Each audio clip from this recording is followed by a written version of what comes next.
is so good to have you back for another episode of Evolve. I am your host, Monette Brann-Natta. And before we begin the show today, I want to acknowledge something that happened last night. For about 1 hour, many people sat rapt and attentive as we watched history unfold. I won't lie to you and say that I didn't sob the whole way through, because I did. I watched President Obama, who had my heart years before he had that prestigious title of president. I watched him in a bittersweet moment call us to action. I saw the man who I first got to know in Dreams of My Father, his memoir, prior to his meteoric rise, in which he was very lyrical and unsentimental and compelling in that memoir. And last night, he slipped that same cloak on and rallied a nation that has been struggling to adjust to change. And I do not mean in a political sense. I mean in a human sense. We humans are sometimes slow to change. We don't like change even when we know that it's coming. And so, like the great father he is, he wrapped us in an orated embrace. He reminded us why we are great. He reminded us of our responsibilities as citizens to our democratic process, and he assured us that he would never be too far off, watching from a distance as we took steps into a new direction like any good father would. As a Black woman, the significance of his presidency will never be dulled or sullied by pundits who verbally spar or friends on Facebook with different opinions. Because as a minority woman and a first-generation American, Barack Obama is the physical embodiment of so many of the lessons that my mother taught me. Work hard, and please know, because you're Black, you'll be held to a higher standard. Monette, you can accomplish anything you set your mind to. Carry yourself with class and dignity at all times. In the face of obstacle or obstruction, you hold your head high and you keep working. Yes, you can, you will, and you must, my mother would say to me. Yes, mother, I can. Yes, Obama, yes, we can. I am so grateful to have lived in a time when this was possible, and I was able to witness it. Obama also spoke about having a platform right where you are, which is something I'm really attached to and very fond of. Making a difference right where you are. My guest today has certainly heeded this call to action. He examined his life and decided to make a decision to change. And that choice he made is one that, though he didn't know it at the time, that simple moment when he said yes to himself, it would have ripple effects on the people he loved, co-workers, and even perfect strangers. His choice to feel the fear and do something anyway has been a catalyst in his life for amazing change. But he is so much more than that one moment and this one decision. He is a deep thinker. And as a bold Taurus son, Alan is a lover of music, art, and aesthetic. He has always been ahead of the curve, really, guys, in his life, from managing restaurants at 16 years old, when the rest of us were still figuring out our algebra homework, to being the first person in our small town to get his hands on an iconic work of pop culture art that was very taboo at the time. In his current incarnation, Alan is a loving partner. He is an entrepreneur, a health coach, though he would never refer to himself as that, folks, and I'll have to put that disclaimer out there. He would hate that. And he still finds time to nurture his love of aesthetics through his passion of photography, which, if I know Alan, he will soon transform into a thriving business. My conversations with this man have always been important. His ideas are grand. His reasoning is sound, and his advice will permeate your spirits today. And I know that because he has been the person with whom I have had the pleasure of bouncing my ideas and philosophies off of over the years. He has helped to sharpen my critical thinking skills, and quite frankly, he has helped me to evolve. And he does it with humor and insight that has always been beyond his years. I am so excited to introduce to you my friend first and my guest next, Alan. So good to have you today, Alan. My pleasure, Monette. Thank you for inviting me. Oh, I'm so excited to have this conversation. It's a Me conversation too. that definitely we've been thinking about and talking about. And it's an important conversation because this is the struggle of my life. And so I'm not going to keep our guests in suspense too much longer. I want to say this. I think that this journey that you've been on has been one that so many Americans can relate to. It's something that, as I just said, I've battled with and still do. And after years of yo-yo dieting and various tools, I want to know what brought you to this place where you decided to attempt the route that you went. And can you tell our guests and listeners what route you went? What did you do? Well, it was actually a series of events that led me to getting bariatric surgery. Okay.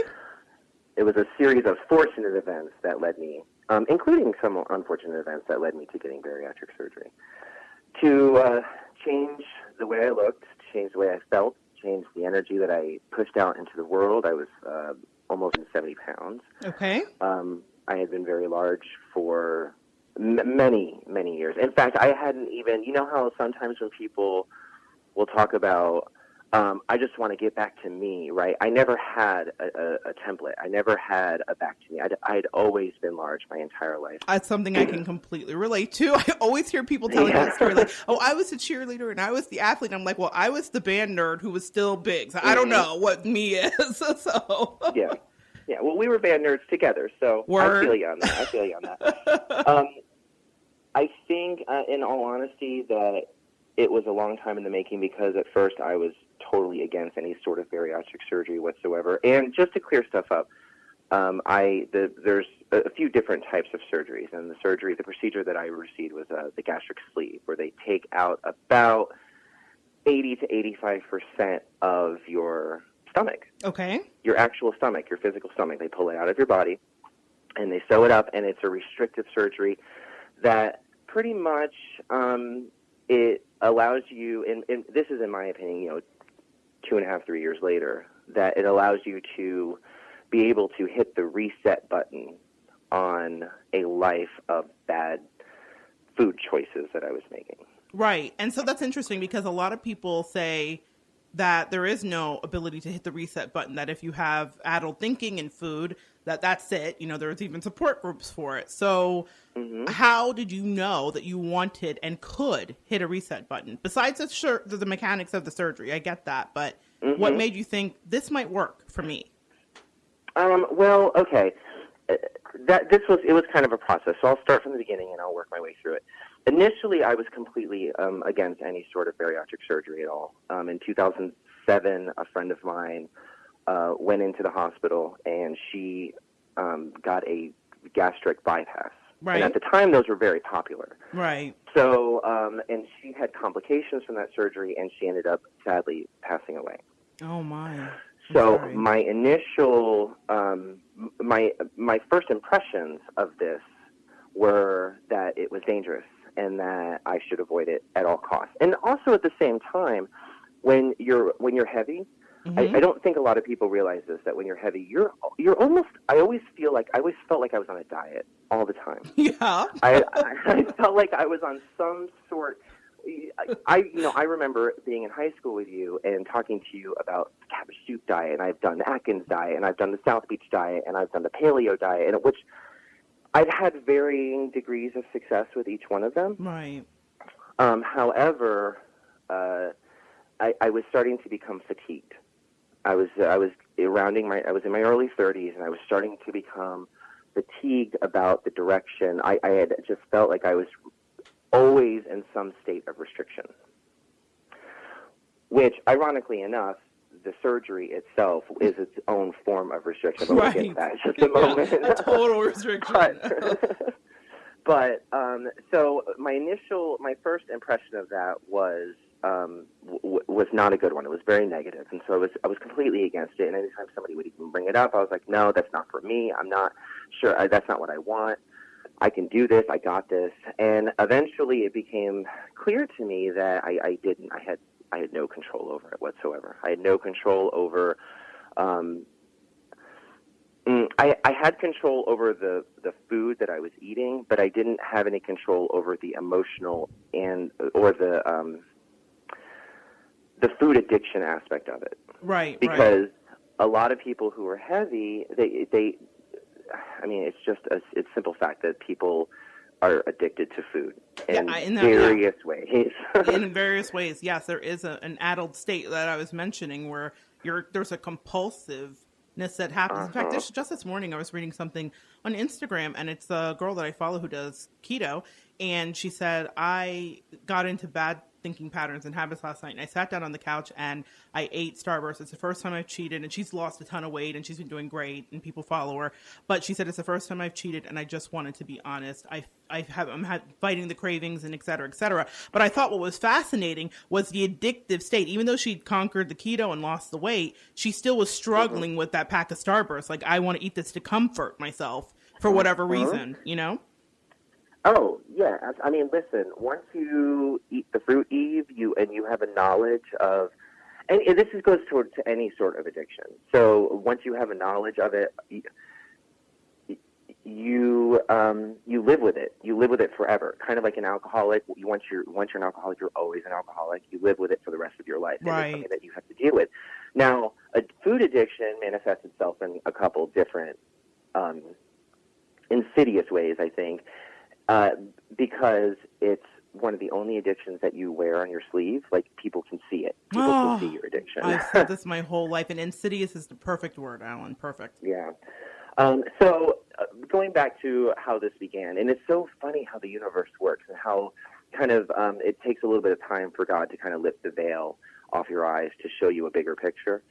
And I was at work in 2013. I was at work, and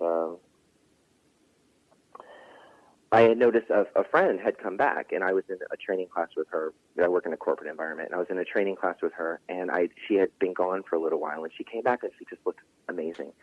And I didn't say anything at first, and eventually I did manage to talk to her, and I said, listen, I don't know what you're doing, but you look fantastic. You just have this glow about you, and you're just radiant. And she said, I don't tell a lot of people this, but I had bariatric surgery. And I was like, oh, really? She goes, have you ever heard of a gastric sleeve procedure? And she told me about it. And I said, no, I hadn't heard about it at all. It was still fairly new. And that was that. I didn't even think twice about getting it at that time.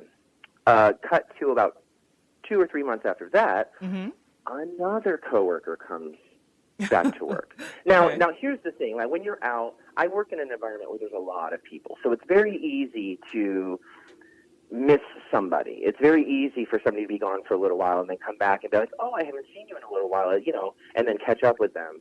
However, she came back and she looked fantastic. And once the same thing, I pulled her aside. I said, I just want you to know you look wonderful. You look absolutely wonderful, and you're glowing. You could tell that it was just a shift of energy from the inside out, right? So she said, once again, just like the first one, I don't tell a lot of people this, but I ended up having gastric sleeve surgery. And it turns out that the two girls, completely separate from one another, went to the same doctor. When it happened the third time, that's when I started to take, and this time it was a guy. He had gone out, and he came back. And the same thing. Oh, my God, Eddie, you look great. You look fantastic. What's going on? What's your secret? What are you doing? Because, you're always asking people what works for them. I know. Well, we should be finding what works for us. We're always asking people what works for them. 100%. So he said the same thing. Total coincidentally, it was the same doctor. Now, I live in Atlanta, Georgia, and we have thousands of doctors, probably within a 10 to 15 mile radius. Okay? Yeah. I mean, there's doctors all over the place. Right.